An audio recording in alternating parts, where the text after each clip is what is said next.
I don't even know who you are. Okay. Because I'll get random messages on Facebook. He used to have to talk to him like, nice to meet you. What are we doing? So I have to ask him, so what is it? What's the context of this? He goes, oh yeah, I was talking to him. We're going to get together and do that. I'm like, oh, thanks. So I hear from them before I actually hear from you.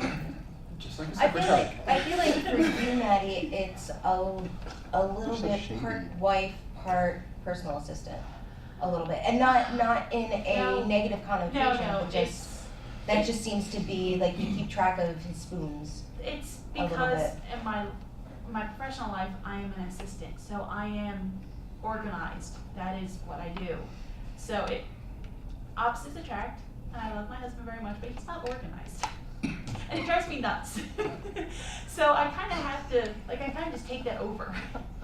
So it's not like it's because he's so terrible, it's I can't help myself. Like that's my personality, I take Does it that over. put a strain on your relationship at all? That like, oh honey, for the love of God, just use Google Calendar. I mean, like, does that? I won't say it's a strain, only because we've been like that since the beginning. Like our first vacation, he's like, "Oh, let's go to Disney." I'm like, "Okay." So I did the entire schedule. I'm like, "Okay, we need this. We're going here, and I'm going to pack for this." And he's just like, "Oh, okay." I'll give you a word. And we established that in the beginning. That's just how I am because I'm very neurotic. I did that for a honeymoon. Yeah, I plan our honeymoon. But I put them down as like potential bullet points. Yeah. Like, we could see this, but if we don't end up seeing any of it, that's the one, you know, I really wanna see that one, but if it doesn't happen, that's okay. But look This- at all these this things is- we could do. This is the non-negotiable. We have to go see this thing. Yeah, I do that too. When we went to New York Comic Con, I had the entire schedule on my phone. I'm like, okay, we have 10 minutes to get to this one. Do you want to do this, or we could do this one if you don't want to do that. And he's just like, oh, okay. Like he just goes with it. But that's me. He understands that's me. Like just as much as I understand he doesn't do that. We balance each other out that way, so it works. So are you an organizer too? Yes and no. See, I'm a 'Cause I'm half. seeing I a am, trend here. I am totally the half-assed organizer. I will be like, we totally need to do this thing. We need to go to this restaurant. This needs to happen, and go. And then there's silence, as none of us organize it, because I will put it out there thinking like, okay, then someone else will take this up because, you know, I've put it out. But then the thought will be like, well, you put it out, you organize it. And so a lot of the time we end up not doing things or things that I was like, yeah, let's do this thing, and then I don't organize it. Yeah. Or I will organize something to the exclusion of all else and be completely focused on the layout of like the kitchen cabinet of no, the plates have to go in this order. And that is the mental all the illness. time. That is the mental illness. I will acknowledge that. But then I will then get half-assed about it, and then the plates will be all higgledy-piggledy a week later, and Abby or Vinny be like, "Oh my God, I have to get the plates right." And I'll be like, "Why are you focusing on plates?" Oh, that's me all the time. I will admit that I am very difficult to live with because I'm a crazy pants, and so I organize a little bit, but Vinny and Abby are pretty flipping organized. Like if you were to look at our Google calendars, Vinny has every single video conference on his calendar. 12:30 to talk to John Smith. 12:30 to discuss this with John Smith. 1:30 prototype for Foo Game is due. And so like he's incredibly organized. Abby, as part of her doing double exposures, taking up a lot of freelance work, and she actually organizes other people's lives, which is very good. Hire her. Plug. So they're really organized in that respect. I am frequently the one that is kind of like running all over the place. I'm the least organized of the three of us. I'm a hot mess. I'm assuming you're the organized one by the way you said that. In some ways, yeah. Okay. It's also difficult because your partners are both in the room and mine are not. Oh, I have no problem. To be taking this fair. He's videotaping it, it's his fault. She's been sandbagging me this whole time. This is what it is. Matt, So you're next talking bullet. about how Next organized you are and Yeah, how we have bullet disorganized. Oh, yeah. David. That's what we Yeah, do. yeah, so the Oh, I wanted to organized. ask a question about this. Oh, Sure. yes. Oh, go All ahead. right, you're talking about how organized you are and how disorganized Dave is. Oh, it's not that bad. Well, no, in comparison. Yeah. All right. Do you think you'd work? Could you imagine trying to work with somebody who is as organized with you as you are? In that, oh no, we're supposed to do this, this, this, and this. No, but we have to do this, this, this, and this. I have. I do. It's called my former boss. But is it easier to you? So in the long run, it actually is easier to work with Dave because Oh, he'll it is. follow your lead. Because really, without you, it's like, oh wow, I can go anywhere, do anything, and accomplish nothing in the time. But you give him go here, go there, and he actually picks up something from the direction you may Stop take him. worrying. Honey, you're not helping. No, I'm saying it's a benefit, it's a positive thing. I'd rather work with someone. He's my husband, but I'd Wait, no, rather. you work with him. You still yeah. work with him. I'd rather work with someone that isn't so A-type, because like I said, my former boss was very, very A-type, and I had to do things like to the point where she told me what font I'd use. So I've worked with that before. I was very able to. She loved me because once I figured out her system, I just did it that way. But I like my own system. So I mean, it's like I organize to the point where I write out his entire schedule for him, and then I remind him so he doesn't forget to be somewhere. I also pack all of our clothes for us so he doesn't forget things. I've been doing that from the beginning. Like, I do, but he also packs his own games. Like, he has his own things he has to pack. Wait, So I'm so glad that you packed because there's no plaid. I did pack him one plaid flannel. Just one. In 5 years, we went from 5 None of these things are bad, Dave. Dave, none of these things are Hannah's bad. left the room. Now you can say everything. He'll be back though because it was a joke. No, but it, I think you all. we work in And that he's sense. back. Though. We work in that sense. Like, he does his creative things, and I make sure that he gets there on time. I don't see that as a bad thing. No, that's what I was wondering, because like you said, you work with somebody who's the A-type, and you're the A-type, and Yeah. because you were working for them, it wasn't a partnership like you have in a relationship. Yeah. You like, okay, you're the boss, so the A-type situation says you're the boss, I follow your lead, and the story. All right, but in a relationship where there's the balance, it's usually easier when one person's a little bit more A-type and the other Yeah. person's a little bit less A-type. They're A-type about what they do, but not about everything globally. Oh yeah. No, I think that's why we work so well, is because he lets me be that way, and he doesn't usually question. And for anyone who's worked with Vinny, and I think almost everyone in this room has worked with Vinny, he has a very specific way of approaching projects. For example, to use the schedule as putting the convention together is very specific. Like board gaming goes first is for DexCon, it's the Q events, the special events. Those have to be done first, and he literally cannot begin touching the next aspect of the convention until that is done. And it triggers him to do the next step. So before he can touch, role playing and wargaming and video gaming, he doesn't do the video gaming schedule.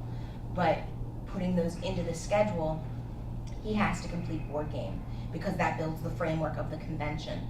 And so a lot of people end up not realizing that the reason he is so intense about how he does his process is because it's years of honing that process.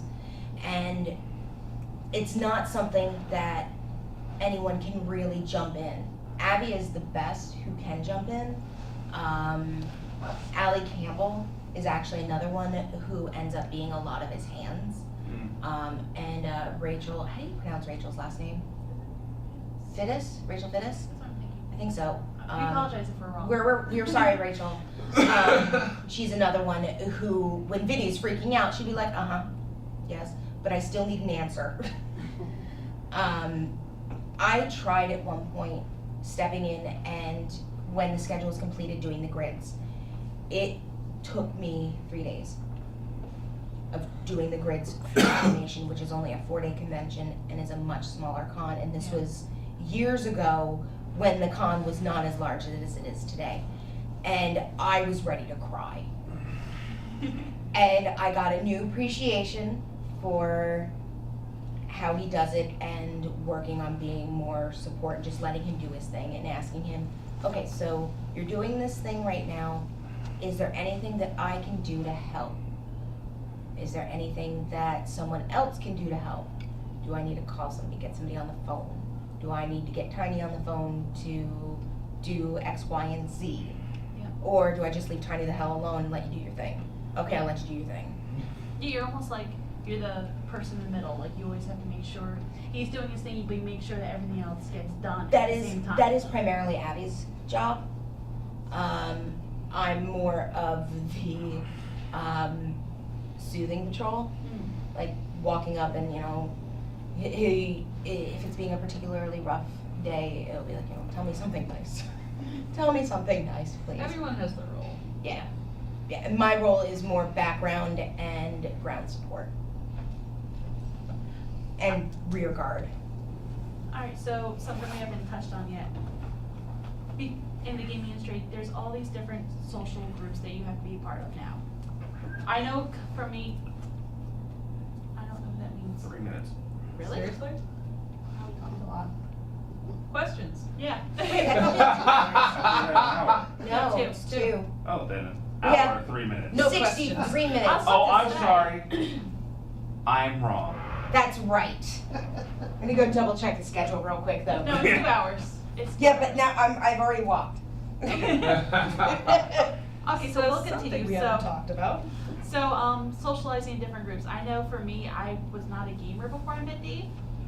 So it was kind of a culture shock because we started dating at the end of October and our first convention was 2 weeks after that. That was Dreamation 2005, No. wasn't it? Our first convention we went to was UberCon. Oh. Yeah, in November. And he, if you know anything about Dave, he gets distracted very easily.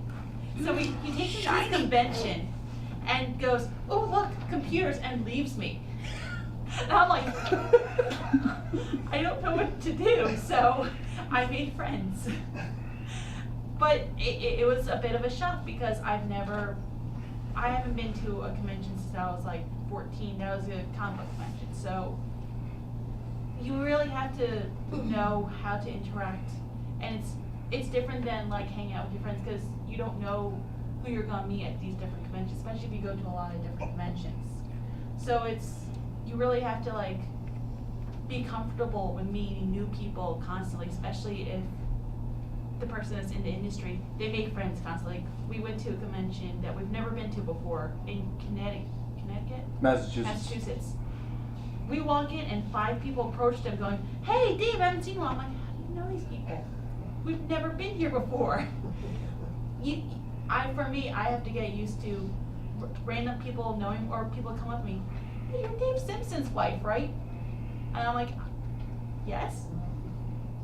Okay, that happened to me yesterday. Where someone's like, oh, I've seen pictures of you on his Facebook page, and I got a little freaked out. But that's things that I have to get used to, because It's almost like being a mini celebrity. being that he does his podcast, a lot of people see him, and I don't fully realize how many people recognize his face or know his name. And since we share the same last name, they'll be like, Simpson, oh, you're his wife. And at first I got really insulted of, oh, you're his girlfriend. And I'm like, I have a name. You Yeah, get to know that me. was my. Yeah.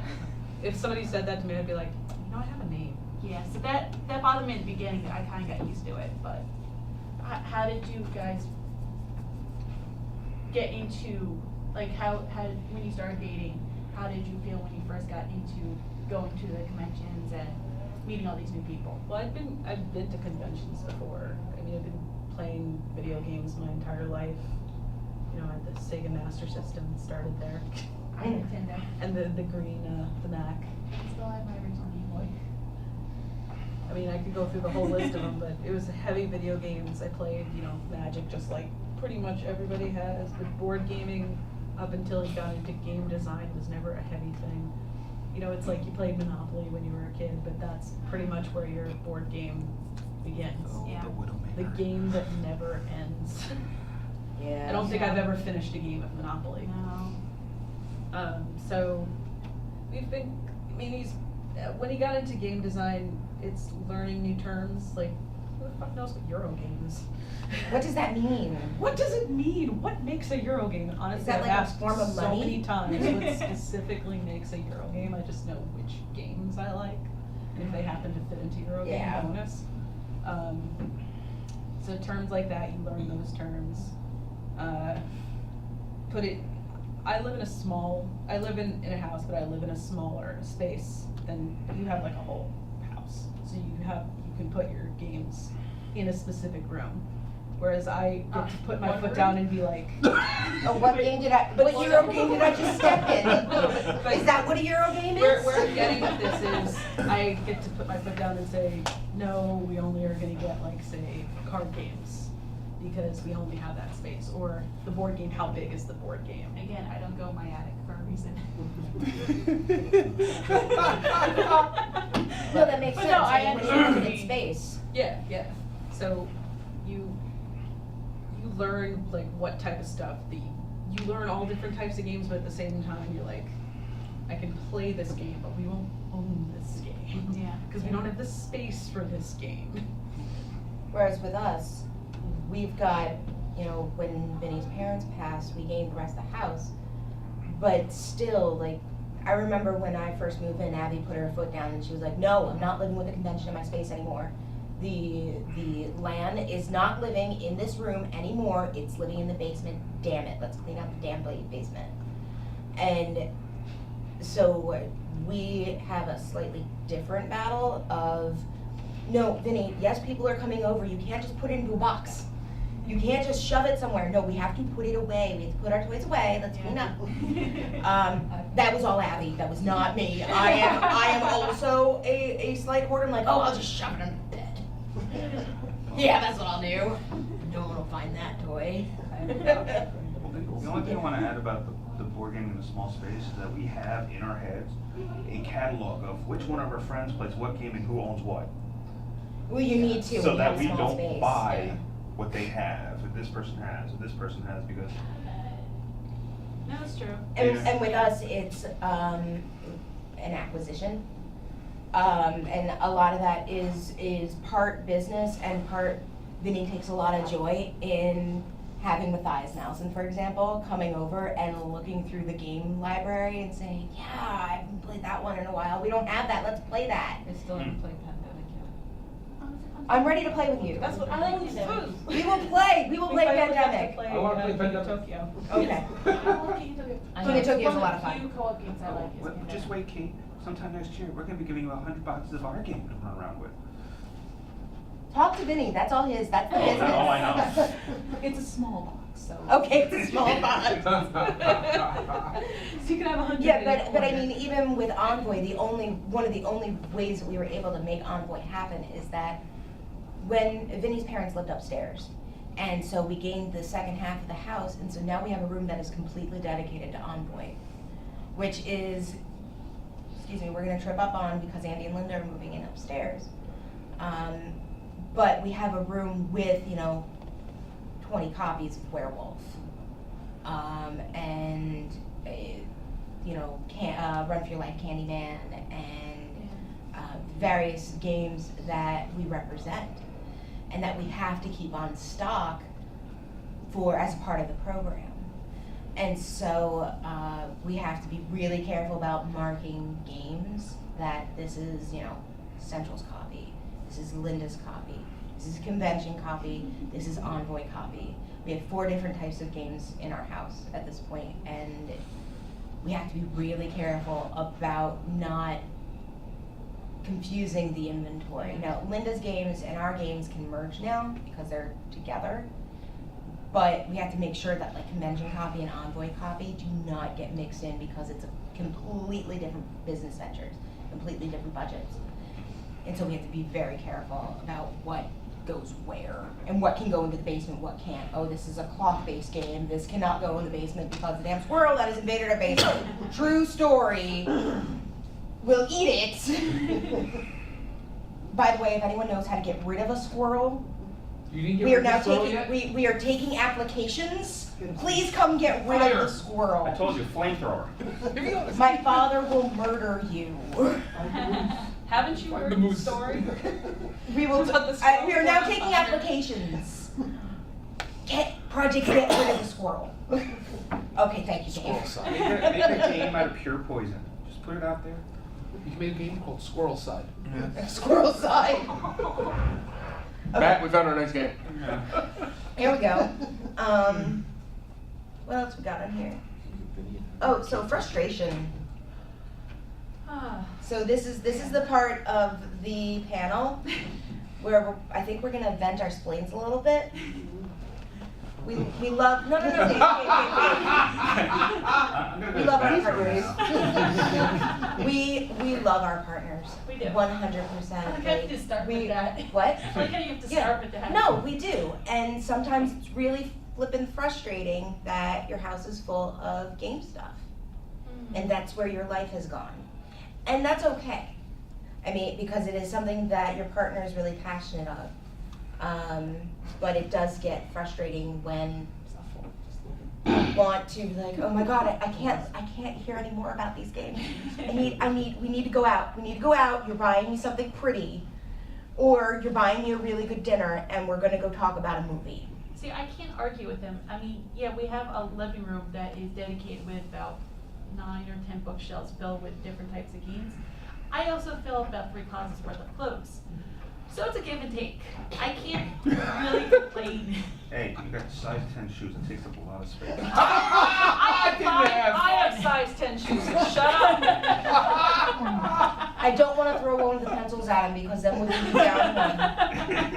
I have big You feet. just don't pay attention to my shoe size. But I have size 10 shoes as well. I can tell you the rest of your clothes Exactly. sizes, That's not your exciting. shoe size. Huh? I can tell you the rest of your clothes size, not your shoe size. I'm not talking about when I say, frustrations, I mean, there's a lot of things that will come up with frustrations, like, Yeah. and again, a lot of the frustrations are things that you'll find in any relationship.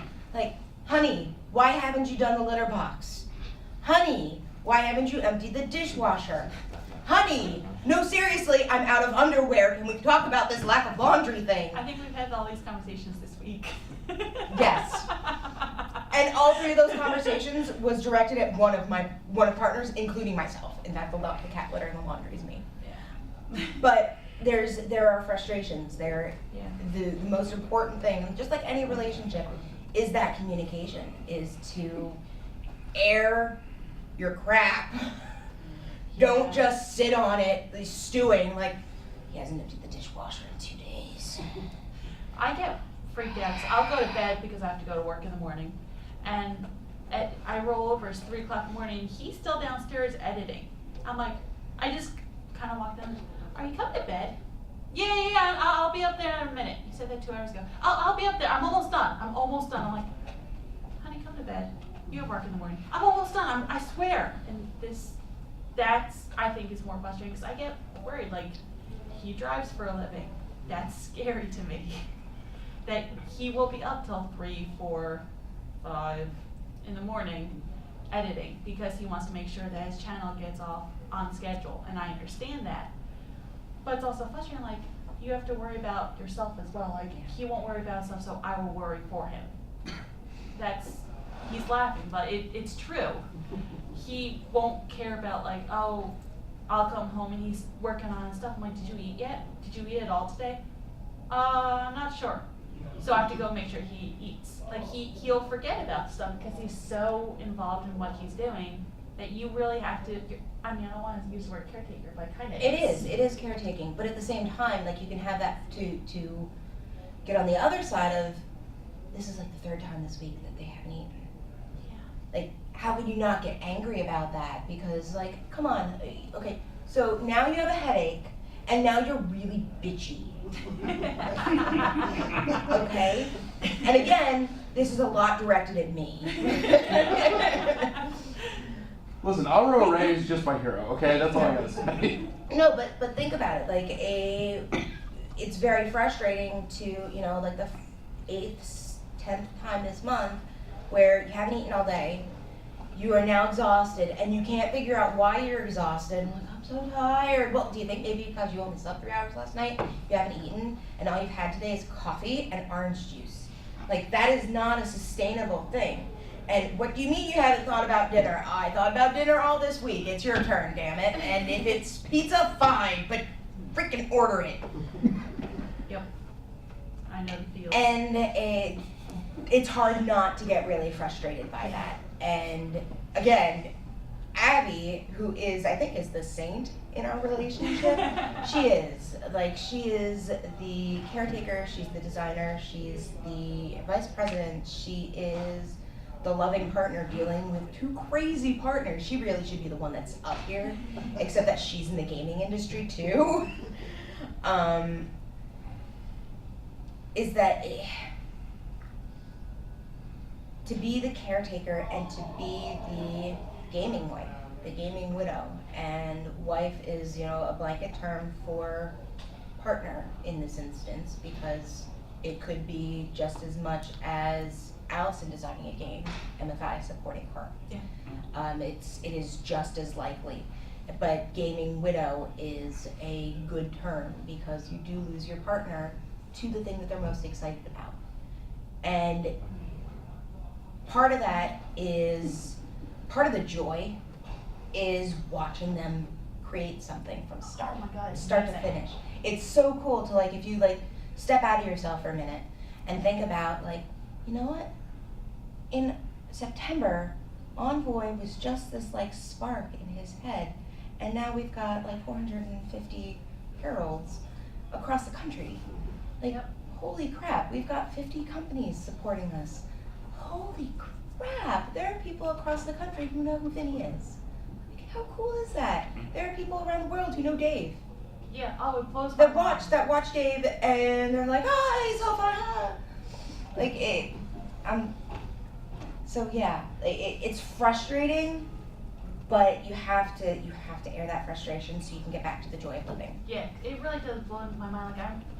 He's been doing podcasts for, I think, 3 years now? 4 I was years. gonna say 4. And I remember when he was telling me about it, I'm like, oh, that's cute. All right, have fun. And now he has people sponsoring him, he has people paying him, he has people advertising. I'm like, how did you do that? That's amazing. When he talks about the game designs, I love telling the story of he brought the games that him and Matthias are working on our honeymoon. And he was working on the games while we're on a boat going to the Western Caribbean. I was sleeping, so it was fine. But Totally appropriate today. That's totally appropriate. I find it amazing. I remember him telling me about Dragon Chess of, oh yeah, so it's gonna be like chess, but this guy's gonna battle this, and I'm like, I don't, what? Okay, go ahead. And now it's going to be a published game. That blows my mind of how you get from point A to point B like that. As much as I make fun of him, sorry honey, I'm very proud of him as well. I'm very proud Don't of stop now, I'm giving you a compliment here. Listen, she loves you, you jerk, just accept it! No, I'm very proud of what he can do. It blows my mind. I have all these ideas, and I know a lot of people are like, oh, I'm gonna do this and this. Dave's that person, be like, I'm gonna do this, and it gets done. It gets done well, and he gets to places that not many people can get to, especially in this industry. And it's really amazing to watch from the beginning to the end. It's amazing to watch the thought process and look at his notebook of all different games design. We had problems with ants in our house. He turned it into a game. Who does that? He used our house as a background. It's amazing.